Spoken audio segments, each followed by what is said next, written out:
Hello everyone. देखिए, इतिहास के हम छठवीं सीरीज़ को देख रहे हैं, छठवें वीडियो को देख रहे हैं और इसी के साथ में हमने साइंस के साथ में हमने इकोनॉमी और पॉलिटी की एनसीईआरटी भी शुरू कर दी है। लॉन्ग टर्म हमारा प्रैक्टिस चल रहा है। जून में यूपी पीसीएस लगाया है और बिहार पीसीएस की अभी कोई डेट क्लियर नहीं है, कोई मंथ क्लियर नहीं है, फिर भी हम पढ़ाई करते रहेंगे। तो चलिए शुरू करते हैं। मौर्योत्तर काल।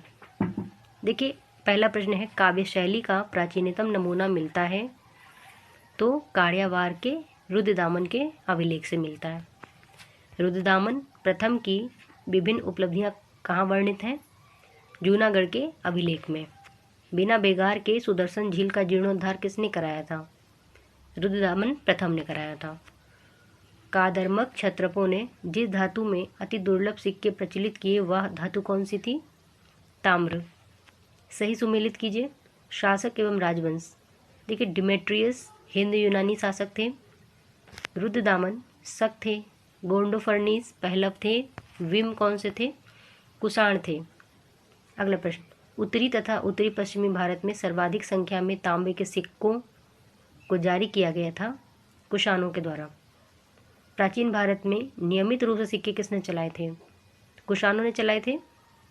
विम कटफिसेस, कनिष्क, नहपान एवं बुद्धगुप्त में से जिसके सिक्कों पर बुद्ध का अंकन हुआ है तो वो कौन है? कनिष्क हैं। वह शासक जिसने सर्वप्रथम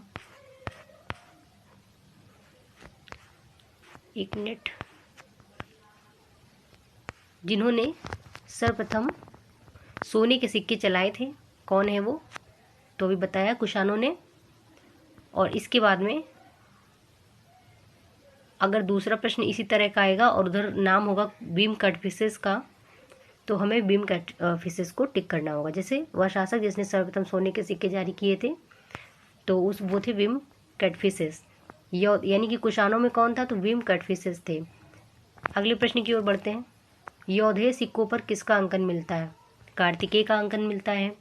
कनिष्क के सारनाथ बौद्ध प्रतिमा अभिलेख की तिथि क्या है? 81 ईस्वी सन।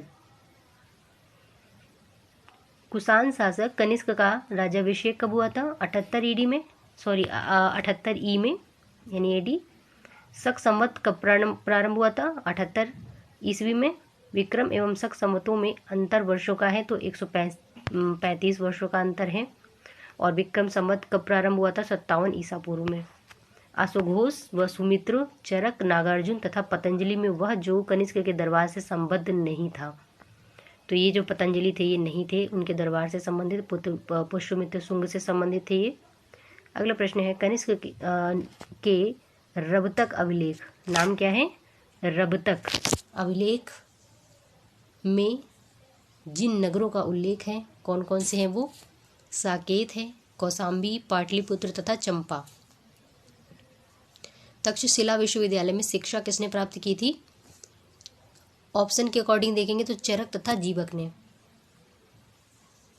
पुष्यमित्र शुंग द्वारा 2 अश्वमेध यज्ञ किए जाने के बारे में जानकारी प्राप्त होती है अयोध्या के लेख से। ठीक है, यानी कि पुष्यमित्र शुंग ने 2 अश्वमेध यज्ञ किए थे, तो ऐसी जानकारी कहाँ से मिलती है? अयोध्या के लेख से। शुंग वंश के बाद भारत पे किसने राज्य किया? यहाँ पे कर्ण वंश हो जाएगा। अगला, पुष्यमित्र शुंग, खारवेल, गौतमीपुत्र सातकर्णी तथा वासुदेव समुद्रगुप्त में से वह शासक जो वर्ण व्यवस्था का रक्षक कहलाता है? गौतमीपुत्र सातकर्णी। मौर्यों के बाद दक्षिण भारत में सबसे प्रभावशाली राज्य कौन सा था? तो ये थे सातवाहन। सिमुक वंश का संस्थापक सातवाहन। चीनी जनरल जिसे कनिष्क को हराया था, जिसने पांचाऊ, वह वंश जिसके साम्राज्य की सीमाएं भारतीय उपमहाद्वीप के बाहर तक फैली थी। मौर्य एवं कुषाण दोनों आ जाएंगे। बाल विवाह की प्रथा कब आरंभ हुई थी? कुषाण काल में। कला की गांधार शैली फली फूली कुषाणों के समय में।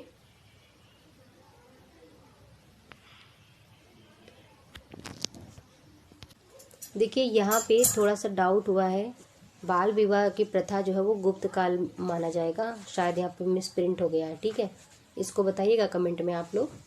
चलिए आगे देखते हैं।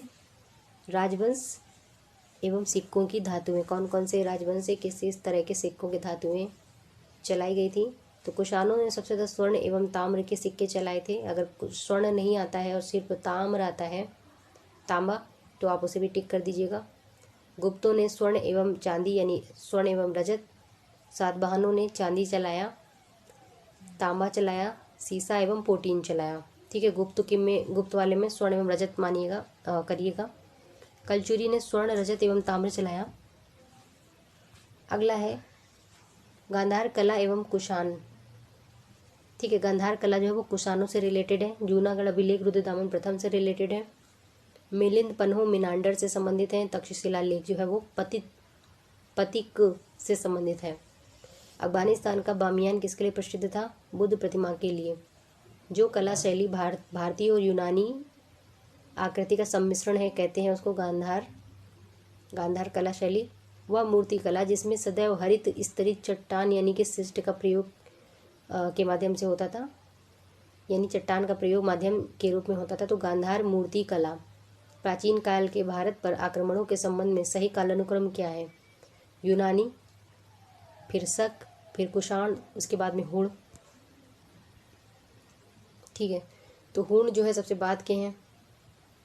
पहला ईरानी शासक जिसने भारत के कुछ भाग को अपने अधीन कर लिया था, डेरियस प्रथम। चालुक्य, पल्लव, राष्ट्रकूट तथा सातवाहन में से सबसे पुराना राजवंश कौन सा है? सातवाहन। आंध्र सातवाहन राजाओं की सबसे लंबी सूची मिलती है मत्स्य पुराण में। सातवाहनों की राजधानी अब अवस्थित थी अमरावती एवं प्रतिष्ठान में। एका ब्राह्मण किसके लिए प्रयुक्त किया है? गौतमी पुत्र जो थे सातकर्णी, उनके लिए। राजा खारवेल का नाम किससे जुड़ा हुआ है? तो हाथी गुम्फा के अभिलेख के साथ में। राजवंश एवं राजधानी देखिए, शुंग की राजधानी पाटलिपुत्र थी। सातवाहन की पैठन, कदम्ब की वनवासी, चंदेल की महोबा। सत्य कथन है सातवाहन काल में संस्कृत के साथ प्राकृत व लोक भाषाओं का विकास हुआ। सातवाहन राजाओं ने साहित्य रचना के लिए संस्कृत व अन्य लोक भाषाओं को अपनाया। अब देखिए अभिलेख एवं शासक। नासिक गौतमीपुत्र, भीतरी स्कंदगुप्त, एहोल पुलकेशिन द्वितीय। वह वंश जिसके शासकों को पुराणों में श्री पर्वतीय कहा गया है। इक्ष्वाकु। सही कथन क्या है? कुषाण फारस की खाड़ी और लाल सागर से होकर व्यापार करते थे, ये सही है। अशोक, हर्ष, पुलकेशिन द्वितीय एवं खारवेल में से वह जो जैन धर्म का संरक्षक था। खारवेल। कलिंग, नरेश, खारवेल संबंधित थे किससे? तो ये दो चीज़ें अगर आती हैं जैसे बिहार पीसेस में आएंगी तो ई ऑप्शन के साथ जाना पड़ेगा, क्योंकि ये चेदी वंश से भी संबंधित थे और महामेघवाहन से भी संबंधित थे। महत्वपूर्ण प्रश्न है ये। पूर्वी रोमन शासक जस्टियन, ठीक है, जस्टिनियन का सर्वाधिक महत्वपूर्ण योगदान क्या था? विधि था उनका, जो विधि में सबसे ज़्यादा महत्वपूर्ण उनका था योगदान। शुंगों के पूर्वज मूलतया कहाँ से संबंधित थे? तो ये उज्जैन से संबंधित थे। सुवर्ण भूमि का वह राजा जिसने नालंदा में एक बौद्ध विहार की स्थापना की तथा उसके रखरखाव हेतु अपने दूत द्वारा देवपाल से 5 गांव दान देने के लिए प्रार्थना करी। तो बालपुत्र देव। ठीक है। पेरिप्लस ऑफ द एरेथियन सी का लेखक कौन है? तो देखिए अनाम नाविक, ऐसा नाविक जिसका नाम नहीं मालूम है। ठीक है, तो अब हमारा गुप्त काल स्टार्ट होता है जिसको हम नेक्स्ट वीडियो में देखने वाले हैं। और हमारे वीडियो सीरीज़ आपको पसंद आ रहे हैं तो दोस्तों तक शेयर कीजिए, चैनल को सब्सक्राइब कीजिए और सब्सक्राइबर की संख्या बढ़ाइए। मिलते हैं आपसे नेक्स्ट वीडियो में। बाकी जो एनसीईआरटी की सीरीज़ चल रही है उसको आप देखिए। बीपीएससी के मेंस के जो डेली आंसर राइटिंग हो रही है वो स्टार्ट कर दी गई है। 67th का मेंस, जिसको ज्वाइन करना है वो दिए गए नंबर में संपर्क कर लीजिए।